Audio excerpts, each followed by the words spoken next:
Carnaval de todos os tempos. O Samba Pede Passagem apresenta a Eternal Banda Redonda, sob o comando do Maestro Fumaça. Ataca, maestro!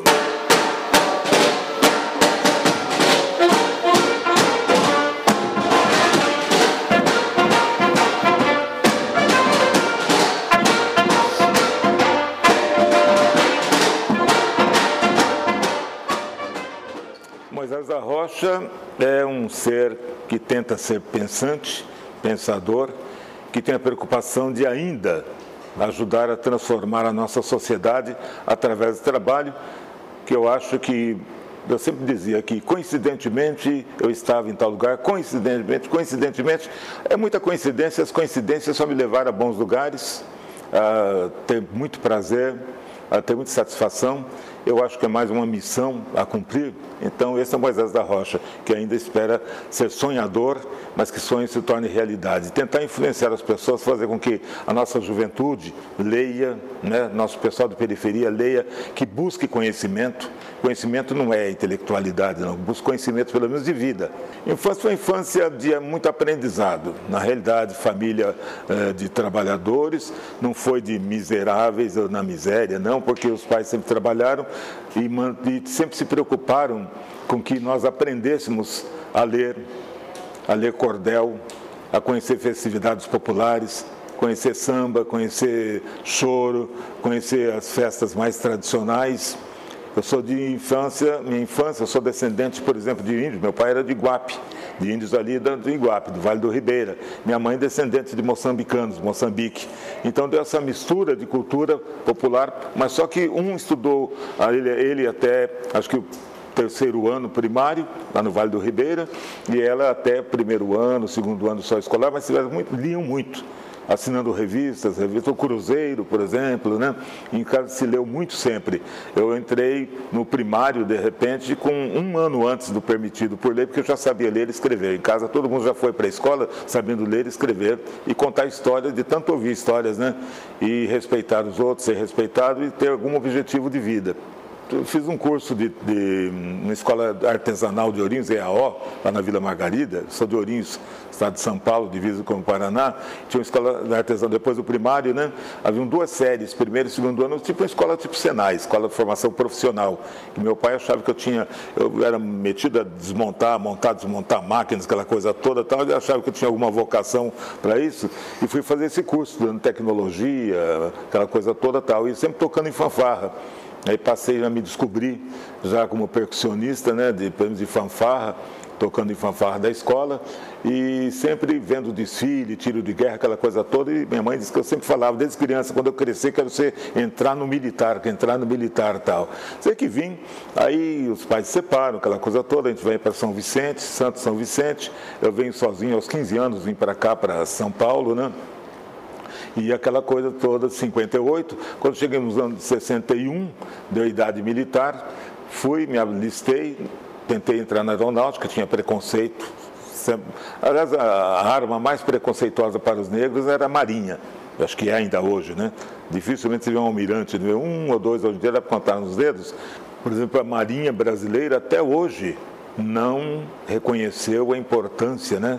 E a inocência, não inocência, mas a importância e a anistia realmente para João Cândido, o almirante negro, né?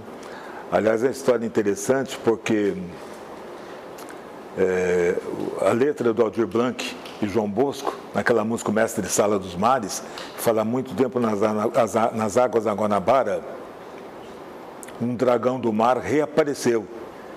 E esse dragão do mar, ele se refere ao líder dos jangadeiros, lá perto de Fortaleza do Ceará, né?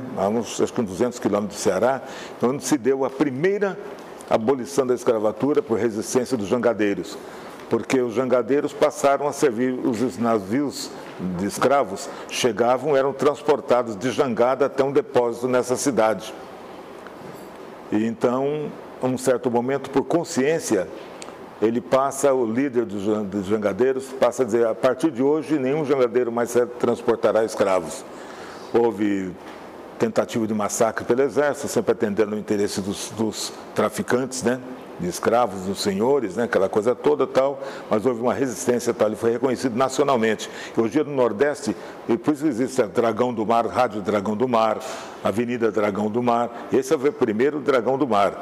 Então o João Cândido, ele é um dragão reapareceu, né? É uma história interessante. É só procurar a Revolta da Chibata, né? São os heróis, né? Que lutaram e que a história normalmente não conta. E de lá, então, resolvi, lógico, dificuldade para trabalho, sozinho em São Paulo, aquela coisa toda tal. Acabei engajando, ele fez o curso de cabo no GECAM 90 em Quitaúna e eu fui trabalhar justamente no S2. Eu tanto era monitor de educação física, né, preparação física, mas já pela voz, eu por ser de origem metodista tem esse negócio de música, de igreja, né, metodista tradicional, da reforma, né? Então você canta muito, sempre canta desde criança, você já nasce cantando em corais, aquela coisa toda, e falando, você aprende a falar, vira ator também, trabalhando nos palcos de igreja e tal. Então no exército atuava muito em aulas para oficiais, para sargentos, aquela coisa toda, cada voz também, sempre um baixo profundo, né? Cantava também, que eu sonhava ser cantor de carreira e tal, e eu trabalhava lá, ficava todo fim de semana lendo Estadão, Folha, o departamento que cuidava dessas coisas pessoais, informações e tal. E eu via que todo mês era feito um relatório dos comunistas da região, puxei 61, né? 61, 62 e tal. E estou ali vendo tal. Um dia, um tenente comandante da seção, todo mês ele fazia um documento, mandava para o QG do 2º Exército, da relação dos comunistas da região. E eu não estou olhando ele fazendo aquela relação toda, tal, não sei o quê. Ele foi para o Rio Grande do Sul, saiu do quartel, foi fazer um tratamento de saúde e tal, e eu só tinha naquela época, então era o tenente e eu passei a fazer esse relatório, né? Relatório, até o nome daquele pessoal todo, fulano, tal, que hoje eu desconfio que depois meu nome passou a fazer parte desse relatório também, e falou assim, olha, mas não vá passar do lado deles, hein? Pô, eu ouvi aquilo ali, eu falei, tenente, e se eles estiverem com a razão? Nesse dia encerrei minha carreira no Exército. Acabou a carreira. Pode pensar, né? Tá. Mas eu não estou ainda vendo. Ele não falou nada. Eu saí, à noite, da tarde eu ia para casa, né? Estou na estação, as estações da CPTM eram vazadas, não era com muro como é agora, né? Era vazado lá no 29, um grupo Bandeirantes, onde eu servi, né? Aí eu estou lá esperando o trem, tudo bonitinho, andava bem fardado, Caxias, né, cheio de pose e tal, não sei o quê, dono do mundo, né? Pô. Aí o sentinela ficava no campo de futebol assim, para lá e para cá, Cabo Moisés, o major está chamando o senhor lá, que é, gritando da estação para o cara lá do outro lado da avenida do estado de Barueri ali, estado de Jandira, né? Falou, nós fiquei sabendo aí que o senhor fez um comentário hoje com o tenente Velangeri e tal, né? Eu falei, não, já na hora eu estava preparado. Falei, não, é que eu fico no final de semana em Laranjeira, né? Que não vai para casa, né? Dorme no quartel. Falei, ele fez um comentário, eu estou vendo o negócio de comunismo, capitalismo, não sei o que, eu queria saber mais, estou procurando entender, procurando aprender. Quer dizer, aí ele falou, tudo bem, pode se retirar então. Falei, permissão para retirar, preciso minha volta para retirar. Deixa a chave da sessão, por favor. Aí, bom. De repente, estou lá na ociosidade dentro do quartel, vem que telefone, não existia telefone é tudo magneto da época, era um de campanha, né? O telefonista, né? Cabo Moisés, o senhor se apresentar lá no QG da 2ª Região, na Barra Funda, Conselheiro Brotero, falar com o Major Anápio Queiroz. Falei, agora estou preso, né, bicho? Dancei. Falei, agora daqui para frente é só alegria, né, velho? Entre aspas, né? Me apresentei, fui lá, me apresentei. Quando eu me apresentei, Major Anápio Queiroz, nunca tinha ouvido falar, né? No QG, velho. Aí entrei no QG, no Conselheiro Brotero lá, eu olhei assim, já vi um sargento Gione Tavares de Lima, que era um boleiro, São Paulo tinha inclusive tentado contratá-lo, mas ele não quis sair do Exército, né? Tanto boleiro que é da Vila Manchester, aqui perto da Vila Formosa, né? Gione Tavares de Lima. Eu fui falar, ô Moisés, tudo bem? A gente é tudo boleiro, né? Do quartel, aquela coisa toda. Aí eu olhei e falei assim, Major, nós soubemos que o senhor está interessado em ir para o Canal do Suez. Sim, eu nunca tinha ouvido nem falar em Canal do Suez, nem o que era, nada, forças da onda, eu estou nessa. Joga futebol? Sim. Basquete? Sim. Eu com 1,5 m de altura, né? Basquete? Sim. Vôlei? Sim. Natação? Sim. Até hoje eu não sei nadar, né? Tudo, ping-pong, judô, é um cara perfeito, sou um homem perfeito para servir nas forças da ONU, né? Tal, não sei o quê. Acabei sendo selecionado, né? Um exame difícil, tal, feito ali aqui no Cambuci, não é isso? No hospital do Exército. Aí embarcamos, fomos para o quarto RI, no antigo quarto RI, depois ficou o quarto Bio, né? Infantaria leve, essa coisa, que é ali um complexo de quartéis em Quitaúna, né? Até dezembro foi a preparação. Passamos o Natal já em Santos, lá no 2º BC, lá na Areia Branca, né, perto do cemitério ali, né, perto do Marapé. Aí já no dia 1º, passamos no fim de ano, né, no dia 1º já embarcamos no navio, né, Soares Dutra, e já fomos para Suez. São 30 dias de viagem, tal, não sei o quê. Vamos falar que tempo, Suez, aquela coisa toda, tal, Corporal Moses, né, cabo, né, em inglês, né, Corporal Moses, aquela coisa, dando bem, já Brazilian Boys, aí cantando, que era meu ofício, trabalhando também com a MQM-77, departamento de compras, né, de mantimento, uísque, chamado de goods, né, equipamento, a gente comprava direto da fábrica para o quartel todo, a gente que administrava isso aí. Aí em 64, durante 64, estamos lá, eu tocando na fanfarra, como sempre, comandando a fanfarra, cheio de onda, shows, aquela coisa, Adelson sempre, sem música tal, Adelson Padilha, aquela coisa toda. Fiquei muito amigo, lá a gente dirigia o Templo dos Evangélicos, né, juntamente com um dos mais brilhantes oficiais que eu vi na minha vida, Pedro Luiz de Araújo Braga, que, coincidentemente ou não, era da Igreja Presbiteriana Independente, aqui da Nestor Pestana. Ele era major Braga. Nós dois cuidávamos dos cultos, né, do pessoal evangélico, tinha o capelão também da Igreja Católica, a gente sempre trabalhava em conjunto, né? Mas Pedro Luiz Araújo Braga se tornou depois comandante do 2º Exército aqui, dos mais brilhantes, cultíssimo, tal, essa coisa toda. Morava lá na Nossa Senhora de Copacabana, ficava presbiteriana lá. Ficamos amigos, tal, que me livrou muito também, que era a minha proteção também. Mas quando ele fazia patrulhamento no deserto do Sinai, aí já estamos no deserto do Sinai, Gaza, faixa de Gaza mesmo, né?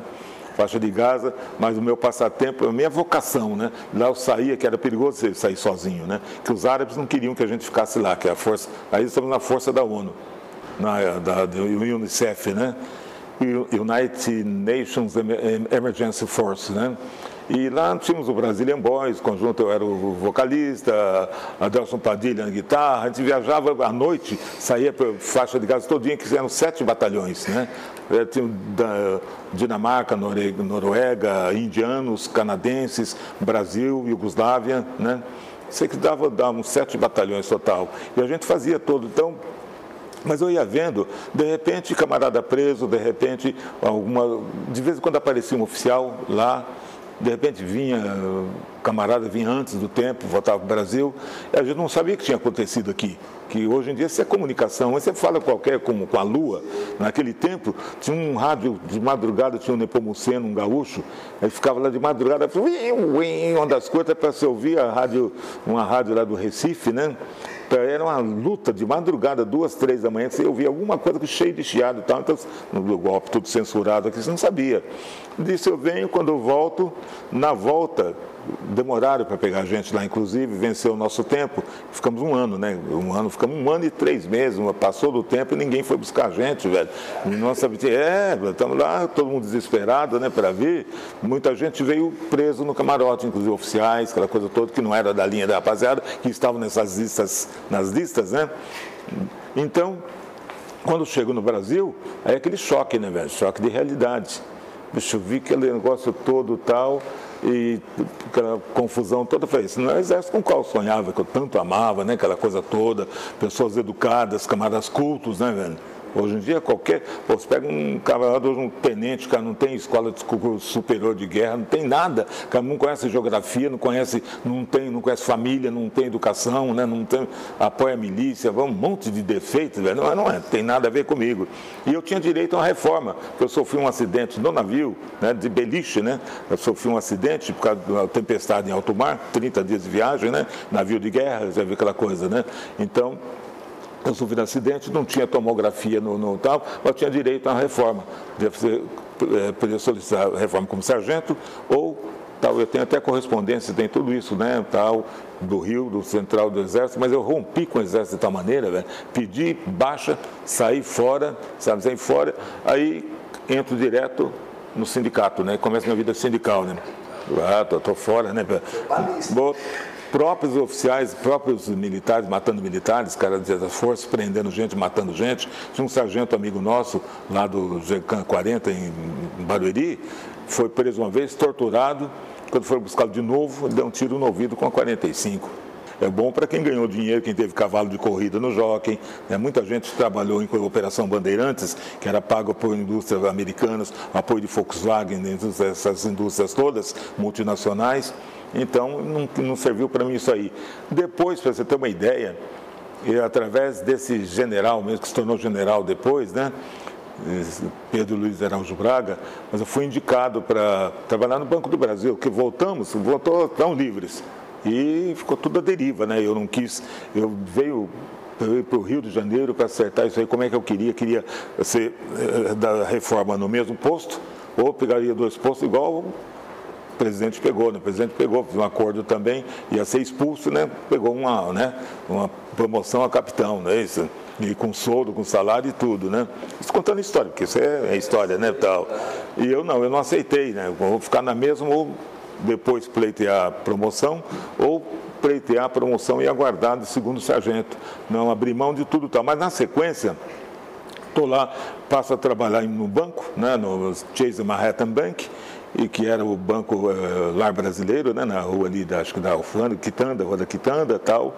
Trabalhei uns meses ali e, de repente, por causa de um quarteto chamado King's Herald, da Igreja Adventista, que fazia um programa desde os anos 40, eu via desde criança, era a voz da profecia dos Adventistas, né? E eu, por causa, cantando também na igreja, cantando em quarteto também, no Negro Spiritual, né? Gospel mais da antiga, Negro Spiritual e tal, não sei o quê, fui numa rádio que estava sendo administrada por pessoal do presbiteriano, aquela coisa toda, para fazer um programa igual ao que eu ouvia desde criança, que era os quartetos, né, aqueles que eu adoro, sempre adorei e tal, não sei o quê. Fui lá para perguntar se tinha um horário, né, tal, e depois eu falei, liga daqui uns dias aí, liga de amanhã, eu vou verificar. Liguei, o camarada falou, aconteceu uma coisa incrível aqui. Saiu um locutor. Eu conversando com você, acho que sua voz iria bem aqui, você não quer fazer um teste? Aí são as coincidências que vão acontecendo, né, tal, fui lá fazer teste, ele falou, coitado, né, depois ouvindo o teste que eu fiz, ele falou, você vai ser o melhor locutor da emissora, né? Pois é, eu estava enganado ele, porque depois fui ouvir com o tempo, né, mais crítico, mas aí passei a trabalhar em rádio, de rádio passei a trabalhar no sindicato, né, e quem saiu de lá era justamente um cantor de serestas, né? Um cantor de serestas, da Moca e tal, que ele foi fazer o Festa Baile na TV Cultura, e eu pego e acabo trabalhando, então entrando no lugar dele. O samba esteve na minha vida sempre, porque desde criança, a gente, como eu contei já, a gente frequentava as rodas de música popular, nas festividades onde tinha samba. Meu pai cantava muito samba, falava muito samba, tocava um pouquinho de violão, minha mãe tinha estudado cavaquinho também. Eu aprendi as músicas vocês imaginam, do José Barbosa da Silva do Senhor, que fez o samba machichado, era o rei do samba no Rio de Janeiro. Eu aprendi muitas letras dele através da minha mãe, que cantava de cor as músicas do JB Samba, o Nosso Senhor do Samba, que antecede a Noel Rosa. Então o samba vem comigo. Depois, quando eu passo a cantar, tentando ser cantor profissional, participando de programas de calouros, então, e sempre aprovado, então eu passo a utilizar. Quando passo a trabalhar em rádio, eu passo a divulgar samba. Na Rádio Cometa, onde eu trabalhei, que foi a primeira, em 1967, eu fazia programação, produzia, apresentava programas também. Tanto aquele programa Alvorada com Deus, que era de música gospel, aquela coisa toda, o gospel antigo, não esse gospel de hoje, né? Mas o gospel da antiga, mas como também muito samba. Aí naqueles tempos, já Jair Rodrigues, Djalma Pires, muito samba mesmo. E aí vem com o samba tal. Quando eu trabalho em 5 anos na rádio divulgando samba, conhecendo os grandes compositores também, convivendo com Jackson do Pandeiro, que era uma rádio muito importante, essa rádio Cometa, ficava em frente ao Mercadão daqui da Avenida Cantareira ali, o Mercadão mesmo, da Avenida do Estado. ali tinha dois edifícios, Treme-Treme, que eu chamava o Mercúrio, né? E o outro edifício também do lado ali. No edifício Mercúrio ficava uma rádio chamada Rádio Cometa, tinha um cometa, né? Assim como símbolo, e na esquina da Avenida Mercúrio com a Avenida do Estado. E ali a gente começa essa carreira e tal, mas conhecendo ali, todos os músicos importantes iam ali. O Francisco Petroni foi locutor lá, né? E então conheci muitos artistas ali, muitos mesmo. Eu citei agora, né, Jackson do Pandeiro, né? E tantos outros artistas tal. Ali você vai convivendo Jair Rodrigues, quando começa, Djalma Pires, que já citei, por exemplo, os grandes cantores da época, a gente vai conhecendo. Depois eu passo direto a trabalhar, depois de 5 anos eu passo a trabalhar na Jovem Pan. Jovem Pan antiga, quando a Jovem Pan fazia um rádio que era, para mim, era uma escola, de verdadeira escola de rádio. Tive a felicidade de chegar, então, nos anos 72, 73, trabalhar ao lado de Osmar Santos, né? No mesmo dia entramos na rádio, eu, João Zancopé Simões, tinha uma vaga só, fizemos um concurso, um com medo do outro, né? Só tinha uma vaga, aí contrataram nós dois, né? Aí você passa a trabalhar com Fernando Vieira de Mello, o rei do jornalismo, né? E muito, Franco Neto, locutor, que foi meu professor praticamente, né? E muita gente famosa, Estevam Burru Sangirardi, com o seu Terceiro Tempo, né? Odair Batista da Rádio Camanducaia, o Faustão, hoje Faustão, grande repórter esportivo da época, muita gente. Então, ele foi uma verdadeira escola para mim de rádio. Eu trabalhava com Fausto Canova, Chico de Assis, o dramaturgo, nossa, que muito tem a ver com a Banda Redonda, né? Eu era repórter do programa e coordenador do programa Fausto Canova, que era o Show da Manhã. Então, eu tive a oportunidade de sair fazendo matérias para o Show da Manhã, para o Chico de Assis, com o Chico de Assis e Fausto Canova. Eu fazia a primeira entrevista com Benito de Paula, por exemplo, começando. Benito de Paula. Eu entrevistava Dick Farney, que era o meu ídolo, né? Dick Farney, fui entrevistar a mansão dele na Vila Hípica, né? Ele mudando para lá, com essa coisa toda, entrevistando. Eu entrevistei ali, nossa, entrevistei tanta gente ali, famosa, conheci muita gente famosa ali.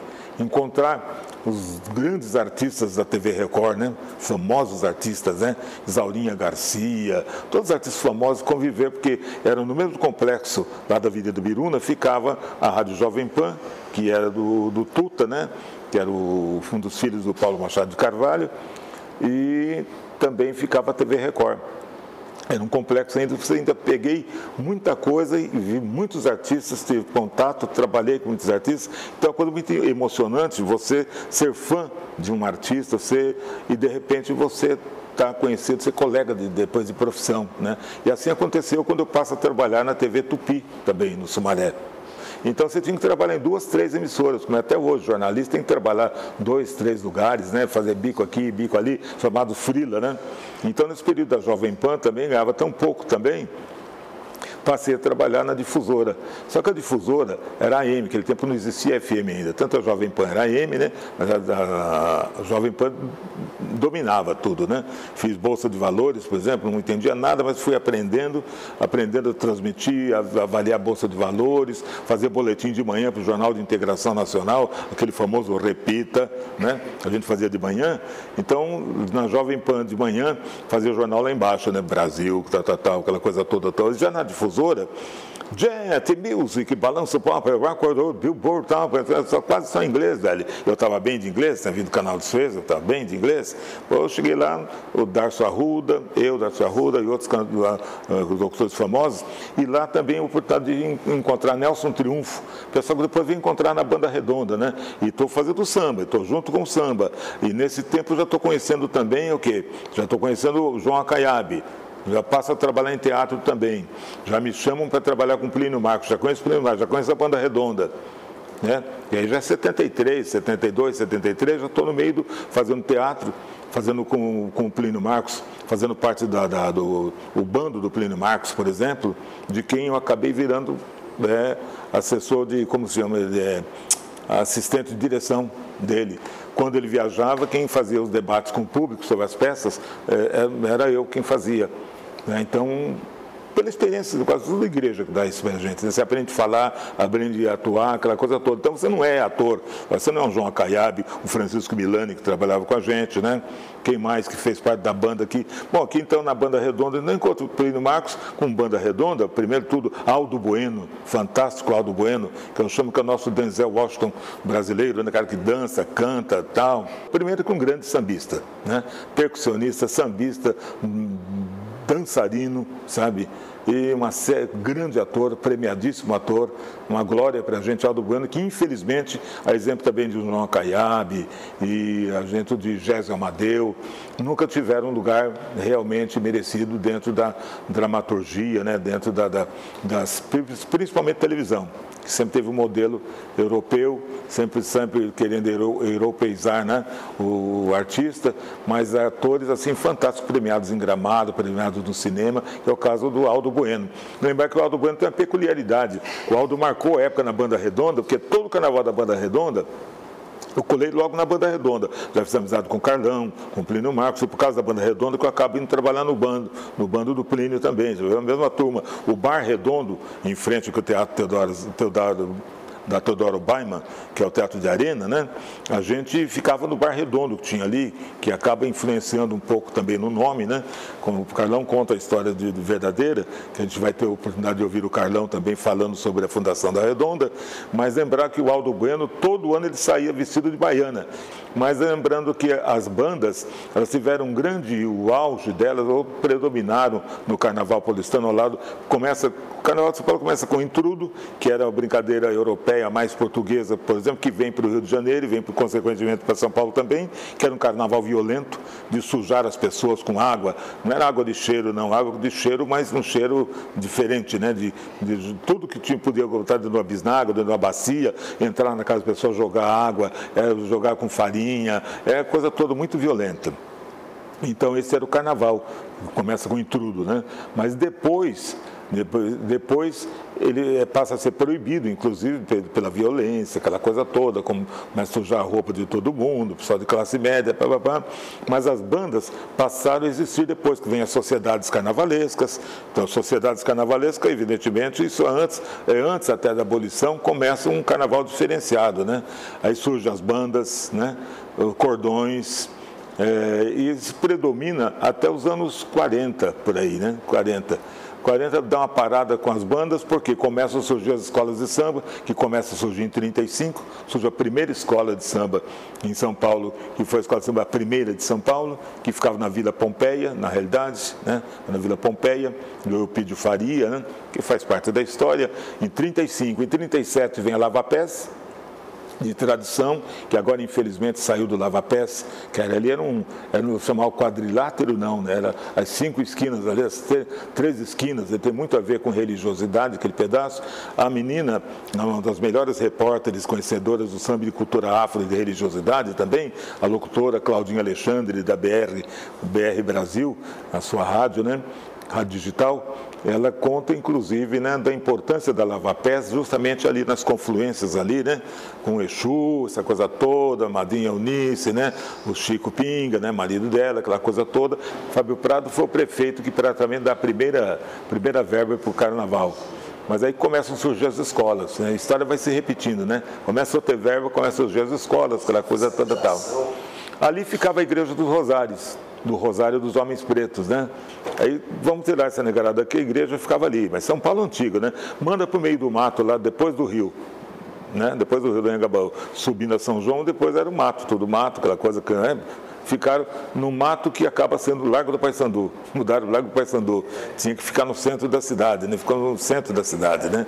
Ela ficava no centro antigo, né? Que é lá em cima, final da 15 de novembro ali, ou começo da 15 de novembro, com a 15 de novembro, com Boa Vista, e isso ali, aquele largo ali do café, tem café, onde tem uma estátua de Zumbi agora ali, que foi colocada a estátua de Zumbi, tem o mirante lá do Santander, aquele prédio do antigo Banespa, né? Antigo Banespa, comecinho do Banco do Brasil ali, antes do Banco do Brasil, ao lado do prédio Martinelli. Então, mas o negro, quando ele começa a participar, pararam as bandas só vão retomar só em 72 que elas retornam. através da bandalha, do Plínio Marcos, né? Que é a história já conhecida também. Quando a bandalha desfila 1 ano, 2 anos no máximo, né? O Carlão conta melhor isso aí. Aí Plínio, meio esquentado também, não quero mais saber de nada, tal, não sei o quê, e passou por Carlão, mas continuou junto, ajudando sempre, né? É o carnaval de rua, é resgatar aquela liberdade do camarada brincar, sabe? Sem cordão, sem nada, sem ficar, sabe? Sem bloco, né? Aquela coisa toda, mas brincar, meu povo chegando e entrando na folia e brincando com a bandinha, a banda do Fumaça, né? Sempre puxando, né? Cantando marchinhas carnavalescas, aquela coisa toda, tal. Mas aí, e também onde a banda formada mais por artistas de teatro, cinema e TV, Eth Fraser, por exemplo, ser a primeira porta-estandarte, por exemplo, né? E acaba atendendo, acolhendo, inclusive, eu vi, num dos carnavais, eu ouvi 2 jovens que vieram para desfilar também, eu ouvindo a conversa deles, eu falei, esta é a primeira banda que nos acolheu o povo LGBT, e hoje X, Y, que a sigla vai aumentando, né? E mais, né? É que abriga todo mundo, independentemente de cor, de classe social. É um exercício de democracia, de tolerância, de compreensão e de união na diversidade. Acho que é um grande exemplo, sendo do Carnaval, é isso aí. Conquanto o Carnaval tenha sido oficializado, muita gente inventando blocos e tal, no fundo, atende a um anseio, uma predição, né, do Plínio Marcos. Com a banda Bandalha, daqui a alguns anos, a cidade vai estar tomada por bandas e blocos de carnaval de rua. E, de fato, foi o que aconteceu. Isso vem acontecer, acho que a partir de 2015, 2016, é isso, com o secretário de Cultura, o Juca Ferreira, né? Juca Ferreira, que assume a Secretaria de Cultura de São Paulo, faz um seminário do qual participei como palestrante. Antes tem o tombamento através de uma iniciativa da Alessi Brandão, deputada cantora Alessi Brandão, e também com o apoio do Juca Ferreira, ligado à Prefeitura, dá-se o tombamento do samba de São Paulo, do Carnaval de São Paulo, como bem imaterial da cidade de São Paulo. Lembrando que o Samba Pede Passagem, o programa também, que resgatou praticamente o talento, né? E o talento da excelente cantora e intérprete Alessi Brandão, que depois é acolhida pelo povo também, já no seu 2º mandato como deputada estadual, com um belo trabalho também de inclusão e luta contra as injustiças todas, que muito nos honra. Na realidade, o programa Samba Pede Passagem, surgido em 1977, ele acaba sendo o primeiro programa, pela primeira vez, um programa que dá voz e vez, de fato, ao povo da periferia. É o Samba Pede Passagem. Porque lá, tanto o delegado, como o presidiário, carcereiro, todo mundo ouvia o programa, indistintamente de classe policial, civil ou militar, sabe? Gente do exército, gente da sociedade, dos jardins. Passou quem gostava de samba e quem gosta de samba passou a ouvir, porque na realidade foi o primeiro programa de samba no FM. Primeiro programa de samba no FM de 1 hora de duração, depois passou a ser 2 horas e diário. No FM, que FM era uma coisa só de escritórios, né? Um samba de um som de escuta, como é que é? De espera, sala de espera, né? De consultórios, aquela coisa toda tal. Mas aí o negro começa. O João Batista Borges, um professor da PUC, ele escreveu um livro muito interessante. Ele conta o negro no rádio paulista. E ele conta que até os anos 1950, negro não era contratado para emissoras de rádio. Porque o negro é muito beberrão, farrista, é mesmo aquela visão deturpada e preconceituosa sobre o povo negro, que é festivo sim. O italiano ele é festivo, fala alto, xinga, solta gás alto, tal, todo mundo acha engraçado. Mas o negro você tem que falar baixo, você aprendia a falar baixo, não falar alto, tal, aquela coisa toda. Eu andava na Rua Direita, por exemplo, até meus 16, 17 anos, na Rua Direita, começava a conversar com alguém, voz alta, o pessoal olhava para trás para ver um cara de 2 metros de altura, né, por causa da voz, aquela coisa toda, olhava com um negrinho, baixinho, com aquela voz, entendeu? Mas eu fui um dos primeiros locutores negros também admitidos.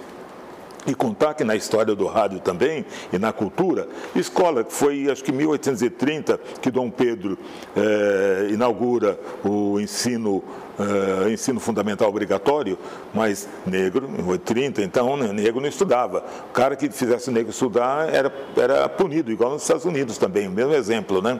Era punido também. Então, muito tempo depois, até hoje se fala em cotas, por exemplo, se em 30 você não podia estudar.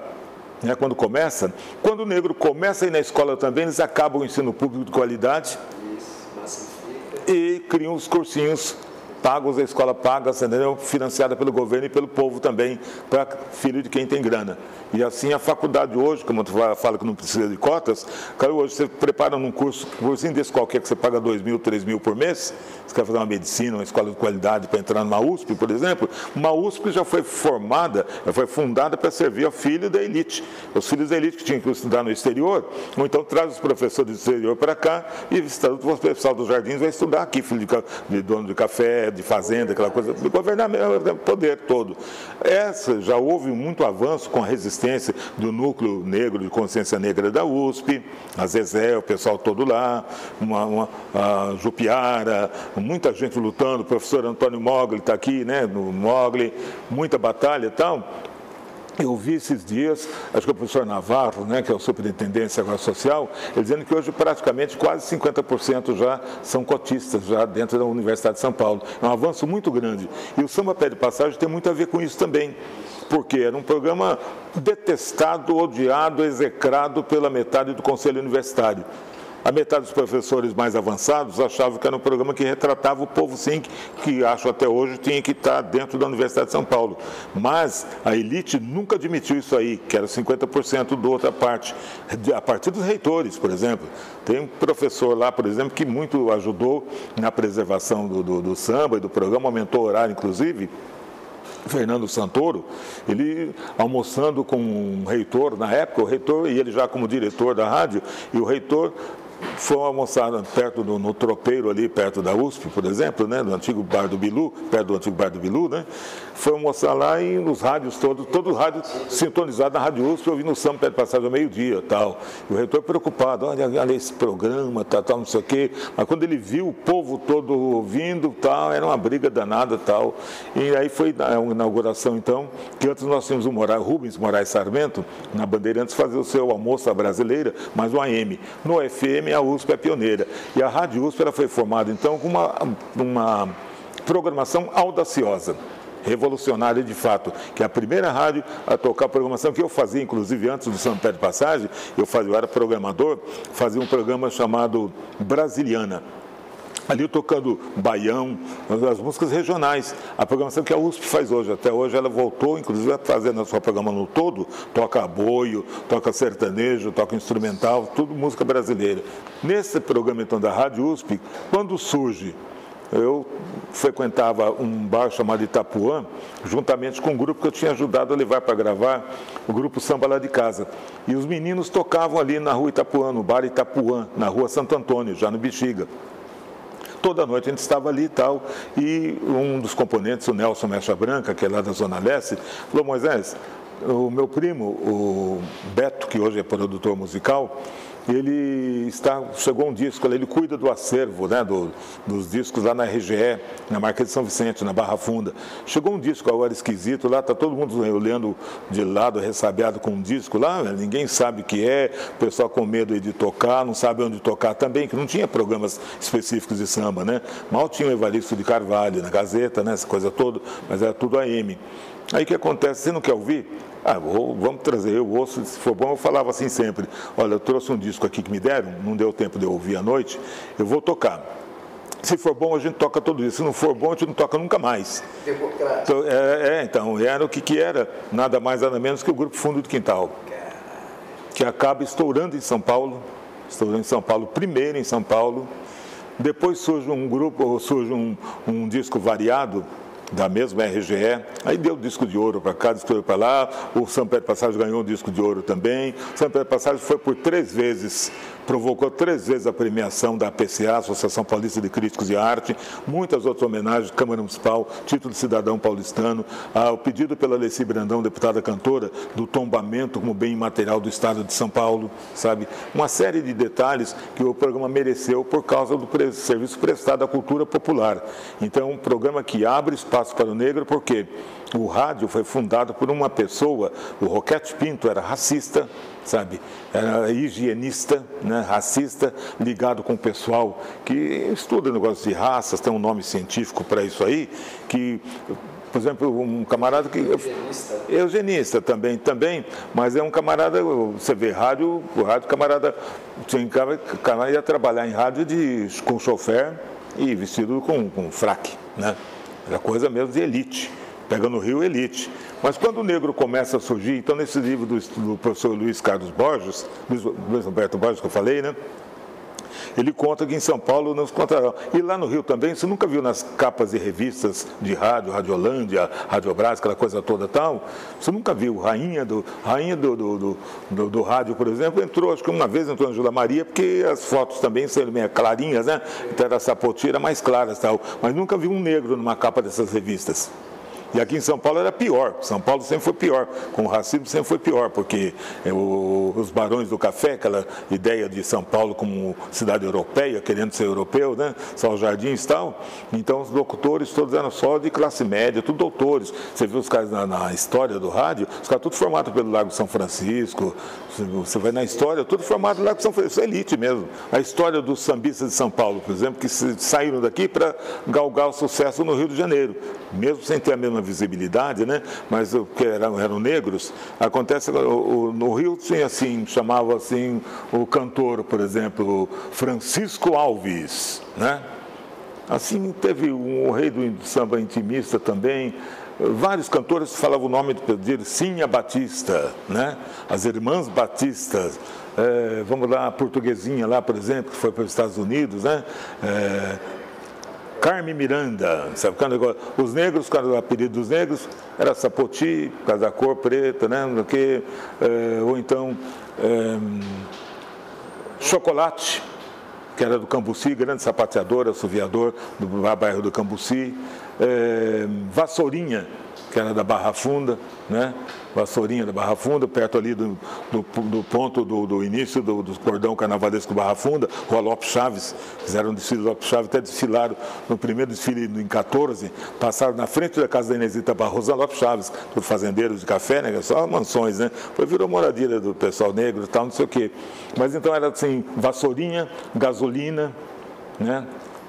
Toco Preto, olha o nome dos artistas negros, Blackout.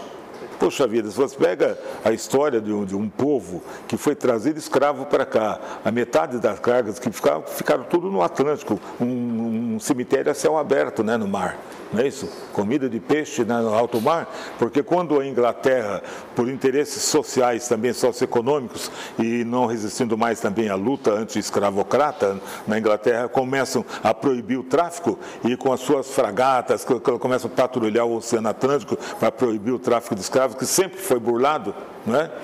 Aí então, quando surgia, avistavam lá uma patrulha inglesa, abriam as comportas e jogavam toda a carga humana no mar. Você vai no Rio de Janeiro, há pouco tempo, numa construção, lá, acho que foi de uma avenida lá, descobriu o Valongo, né? O Valongo, que era um depósito de escravos. Por sorte, encontraram uma coisa inédita. Tinha uma capela com registro de todos os escravos, origem, idade, nome, tudo tal, coisa preciosidade. Tudo bem que no Rio também virou atração turística, né? Atração turística. Mas um trabalho bem feito dá para conscientizar e explicar para o povo brasileiro, não interessa a cor, mas o povo do Brasil, e o próprio negro não conhece a história também, o que sofreram os antepassados. Essa luta toda que o camarada teve de resistência, do negro fujão, negro que resistia, negro que brigava contra o capitão do mato, era açoitado, morto, aquela coisa toda, massacrado. Tudo isso através da história. Depois o camarada chegar a assumir uma Fundação Palmares, tem um carrinho bom que o pai deu, aquela coisa toda tal, fica fácil, né, velho? Fácil, não, isso é mimimi, isso é mimimi. Principalmente um cara que não é negro e não é da batalha, não faz parte da Irmandade da gente, o cara vem falar em mimimi, pergunta para mim primeiro. Pergunta para mim, deixe-me contar a minha história. Né? Vem contar a minha história para mim, ou quem foi chamado de tizil, chiclete de onça, macaco, desde criança, que era todo dito argola, que era todo sempre depreciado, sem depreciado, sempre apartado, o apartheid, sempre isolado na sociedade. As mulatas, por exemplo, que é no estudo dá uma mistura de mulata com mula, né, com cavalo, essa coisa toda, carregador de carga, burro de carga, sabe, confeiteira, aquela coisa toda, só coisas subalternas, só coisas depreciativas. Então é muito fácil hoje em dia, o cara já mistura tudo. O cara mistura tudo, então, por exemplo, né? Tudo é mimimi, não pode mais, não pode. Pô, se antigamente era engraçado, se era bonito um filho de um senhor de engenho manter uma criancinha como cachorro, com uma coleira, para o filho dele brincar, carregando ele para lá e para cá, ou montado nas costas dele, fazendo cavalinho para lá e para cá, sabe? Se era bonito ter uma fazenda de reprodução, onde as mulheres eram mantidas com relações sexuais para nascerem mais escravos fortes e rijos para trabalhar nas fazendas, pô, quase 500 anos, né, velho? Quase 500 anos. O último país nas Américas a libertar o escravo, forçado assim, libertação assim, também. Você pega o feudo do pessoal, o camarada que fundou São Vicente, por exemplo, as terras dele, a sesmaria dele, dada pelo governo português, pelo Império, ia de São Vicente, atravessava o Vale do Ribeira, todo o Vale do Taubaté, essa coisa toda, né? É o Vale do Paraíba. Vale do Paraíba, esse do Rio Paraíba, Vale do Paraíba, e até a entrada lá de Paraty, velho. De São Vicente a Paraty. Alguém precisa de tanta terra assim? E assim continua até hoje. No centro da cidade hoje, um camarada só, uma família só é dona de 15, 20 prédios. Não é isso? São donos de tudo. E o negro, de repente, essa grande, a rainha, a bondosa, a nossa santa, pô, liberou por quê? Liberou porque não dava para aguentar mais, que foi decadência do império, aquela coisa toda, não dá mais, não aguenta mais, está isolado o Brasil, aquela coisa toda. Estão libertos, revogam todas as disposições contrárias, estão livres, podem ir embora. E logo em seguida, criaram todas as leis, caminhando para a abolição, as leis perversas, né? Tudo enganação. Lei do sexagenário, porque com 60 anos naquela época você estava ferrado, você não tinha mais o que fazer, 50, 40 você era velho. 60 vai estar na enxada, vai estar na roça, está liberado. Não, o cara é liberado, mas você não fica aqui, você não vai ficar comendo e bebendo aqui, você está liberado, velho, 60 anos. Lei do ventre livre, quem nascer agora em diante e tal, o cara nasceu agora para ele trabalhar, vai demorar 15, 20 anos, ficar tratando de criança, tratando. Mas logo que vem a abolição, já criam a última lei criada, então, foi a lei da vadiagem.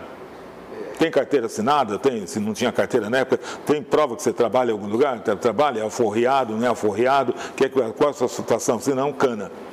E assim vai até hoje, né? Documento, como Bezerra da Silva conta, né? Preso para averiguação. No samba do Talismã, ele fala, né, um samba enredo que ele fez para a Camisa Verde e Branco, ele fala, ele é capitão, ele é general, poderia ser tanta coisa dentro da vida real. Porque só no trido de Momo é que negro, sabe, é alguém. É tudo fingido, só para desfilar, também para mostrar para os outros, né, tal. E tem cara que acredita, né, tem gente que acredita, que pensa que é mesmo, tal. Só que já foi escrito também, o Candeia, Antônio Candeia Filho, fala também, o negro, depois do desfile, no dia seguinte ele volta para o humilde barracão. Né? Tem uma letra muito bonita aí. Mas tudo que é da cultura negra, cultura afro, tudo é visto como coisa, sempre foi, não, isso é coisa de negrada, capoeira isso é coisa de negra, proíbe, batucada é coisa de negra, por isso que a polícia batia em todo mundo, tinha hora para bater, prender quem estava sambando, jogando capoeira, não podia se divertir. Não tinha. A tia Seata, por exemplo, para manter a casa dela, mantinha lá nos fundos da casa o samba. Porque lá no fundo samba rolava pernada, o São Paulo depois virou tiririca, também outro estilo. Mas era tudo escondido da polícia. Porque na frente tem uma música calma, uma coisa mais europeia, tal, aquela coisa. No fundo o bicho pegava, por sessões. Mas então era resistência muito escondida, porque era coisa dele. Só que essa classe média, classe dominante, ela proíbe tudo. É o machixe, que vem da habaneira, por exemplo, o machixe era um ritmo chamado indecoroso, tipo da dança. Chacoalhava o corpo, se tocava com o corpo, essa coisa toda, era um horror para a sociedade. horror para a sociedade. Lembrando do Carnaval de São Paulo, por exemplo, a imprensa, estava lendo a imprensa da época, falava até porque os rapazes da classe média, filhos dos industriais, essa coisa toda, começou a sair dos bailes chatos, começou com a Marquesa de Santos, por exemplo, começou aqueles bailes tudo certinho, baile de máscara, baile no Teatro São José, que ficava ali onde é a Praça da Sé agora, tal, não sei o quê. Aí o camarada começa, vamos para onde é que está o povão, começa a ir participar do Carnaval do Brás, aquele carnaval na rua, aquela coisa toda, e diz até que dava uns beliscões às moçoilas, aquela coisa toda, tal, né? Cara, tudo camarada, classe média invadindo. Por que acontece? Tudo que era de negro era coisa de negrada, tudo que era coisa popular. Só que o que eles fazem? No caso do machixe, eles dão uma virada, eles mudam um pouco o esquema todo, dão uma pincelada, aquela coisa toda, fica um pouquinho, dá uma maquiada e leva para os salões. E no salão o negro não pode entrar. Não é isso? Mas o cara está lá dançando samba, nego sapateando, cheio de onda, cheio de coisa toda tal. Daí fez e a sociedade se apropriou de tal maneira, né? Porque o Geraldo Filme mesmo fez uma música, vai cuidar da sua vida, né? Diz dito popular, né? Quem cuida alheia, você não pode cuidar. Então ele vai falando, hoje em dia, o branco, o negro vai à missa, é o que chega primeiro, e o branco é o babá de terreiro, né? Hoje é dia do presidente, uma associação de Umbanda do Brasil e tal, você vai vendo, tem até japonês, já pai de santo, nessa coisa toda, então coisa assim. Mas pior de tudo, não tem o problema nenhum do camarada de nacionalidade. O pior é que vai tomando espaço, velho, e o negro vai se exilando, ou vai ficando de fora, ele vai aceitando isso aí, vai aceitando, se submete muitas vezes, negocia muitas vezes a cultura. Não é isso? E o cara que vai chegando, não, porque o industrial, o cara de classe média, ele sabe administrar, o branco não sabe. Quem não sabe lidar com dinheiro? Como não sabe? Bom, aí lembrando do Tebas, né, que o Geraldo Filme bem que levantou essa história do Tebas, que era uma história que estava mantida escondida, que estava, não sei se era no Correio Paulistano, ele descobriu lá e passou a falar, fez um samba enredo, inclusive, para o Paulistano da Glória, que foi fundado pela mãe dele, né? Primeiro com uma associação de domésticas, ela trabalha com domésticas, foi viajar com a família para os Estados Unidos, lá o movimento de operário, o movimento de reivindicado, chegou aqui, fundou a associação também das empregadas domésticas, aquela coisa toda tal, e passou para o filho essa militância toda tal, que deu no que deu do nosso, o Paulo Benjamin de Oliveira, do São Paulo, é o nosso Geraldo Filme. Ele levanta essa história, pesquisador com resistência, levanta a história do Tebas, o escravo Tebas, né, que fez muitas, fazia frente da arquitetura, reconhecido agora, bem lembrado, vocês lembraram, reconhecido pelo IAB, Instituto dos Arquitetos do Brasil, como o primeiro arquiteto de fato, né, do Brasil, um negro escravo que comprou a forria dele, fazendo lá a torre da Igreja da Sé, da primeira Catedral da Sé, onde ficava o Teatro São José, não é isso? Ele acabou comprando a alforria, que ele trabalhava com o senhor dela, o dono do seu passe, ou seria o dono do passe, né? Seria o jogador de futebol, é isso? É o mesmo escravo de hoje, só que hoje é escravo assalariado, né? Até o empresário dele. Mas o senhor de escravo, então, ensinou para ele também a arte, né, a arte de alvenaria, aquela coisa toda, e fez o saneamento básico, praticamente, de toda a Praça Zé, todo o centro da cidade. Primeiro o chafariz feito na rua direita ali, praticamente, com Quintino Bocaiúva por ali. Fez muito trabalho, várias igrejas que ainda existem obras deles. Se vocês procurarem na internet, de tanta besteira que tem, você encontra alguma coisa, história verdadeira também, uma história de Tebas, o escravo, tá? Que o Geraldo Filme também cantou. Mas então essas coisas todas vão sendo escondidas. E a história do Brasil, por preconceito, esconde. Você vai achar uma dica interessante na Biblioteca Nacional do Rio de Janeiro, lá tem a revista de história, por exemplo, aí você encontra histórias do Arco da Velha ou da Moça, né, tão antigas que são, mas histórias comprovadas. Você vai descobrir os nossos heróis, falar sobre as injustiças, falar sobre a guerra do contestado, por exemplo, do Paraná, que ninguém fala, milhares de pessoas assassinadas. Exatamente, tipo Madeira Mamoré, só de escravidão, né, de senhores também das regiões, roubando terras, levando trabalhadores para lá, depois mandando matar, degolando gente, Caxias degolando gente, os nossos heróis nacionais, que foram nada mais que bárbaros, né, degolando gente, né. Então, essa é uma história que você tem que ir descobrindo. Se você não procurar ler, você não vai descobrir nunca. Você pegar só um carrão, ficar desfilando de carrão, virar o pegador, essa coisa toda, o grande galã, você não vai, você tem que conversar, voltar para a periferia. os pais, se não tiveram pais para contar, e procurar, vai para a biblioteca, vai procurar estudar. Meu grande sonho era que a periferia, principalmente o negro, voltasse a ler, ou procurasse ler, procurasse estudar, discutir, conversar, sabe? E para saber mais da sua própria história e respeitar, pelo menos, a luta dos antepassados.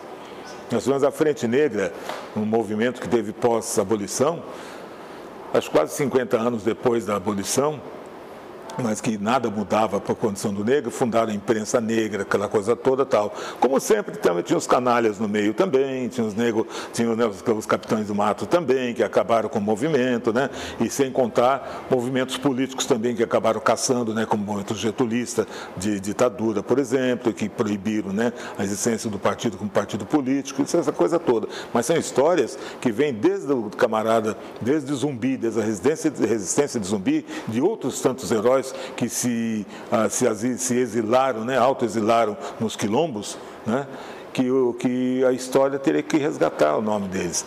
E muitos heróis estão escondidos, como o de Tebas, por exemplo, que a história oficial insiste, né? Você exalta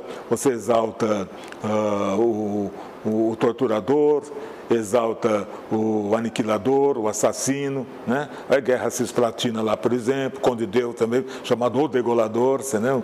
Tudo assim, degolando crianças, sabe, jovens, aquela coisa toda tal. Você esconde um João Cândido, né?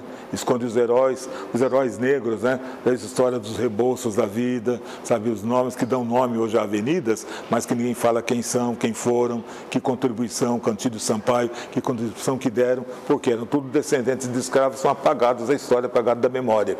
Agora, recentemente, uma grande vitória, parabéns à Secretaria de Cultura e o CEF, né?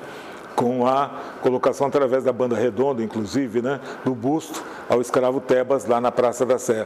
Mas, fato importante que deve ser reverenciado também a estátua lá nesta praça, também ali do começo da São João, que é o de Zumbi de Palmares, a estátua de Zumbi de Palmares, né? Eu falo sempre Praça Almeida Prado, né? Não sei exatamente.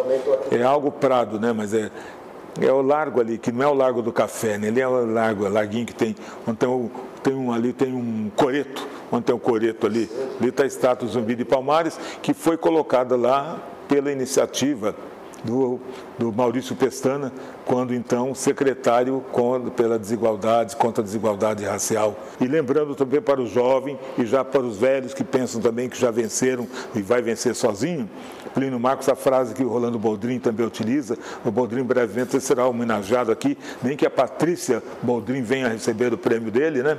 Eles utilizam a frase do Plínio Marcos: um povo que não ama e não preserva suas formas de expressão mais autênticas, jamais será um povo livre. E não se engane pensando que vai escapar sozinho, acrescento eu, sozinho ninguém escapa. Moisés da Rocha, o samba pede vacinação já.